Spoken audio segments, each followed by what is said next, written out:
You know, if you're thinking about it, you think of carbon monoxide as a winter thing. Maybe the chimney clogs up or the furnace blows exhaust back into the house. And mudding, you would think maybe you slide off the road and get hurt that way, or you roll your Jeep. But in this off-road incident, Patrick suffered from carbon monoxide poisoning.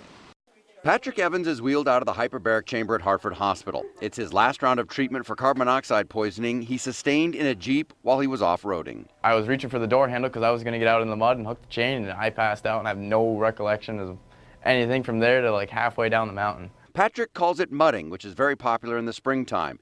He and a friend tried to cross a muddy, swampy river.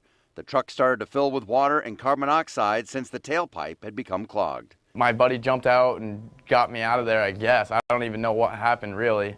And then I woke up in the back of a side-by-side, like four-wheeler type thing on the way down off the trail. And doctors say Patrick is very lucky his friends got him out when they did. Others haven't been so fortunate. And this activity is very common. And if you recall, within the last year, there was a guy on the show Buck Wild on MTV that died from the same thing. Patrick was placed in the hyperbaric chamber and treated for CO while his mother watched and worried. I was thinking that he was probably close to dead, just because you hear about carbon monoxide poisoning and you know what it can do and how fast it can happen.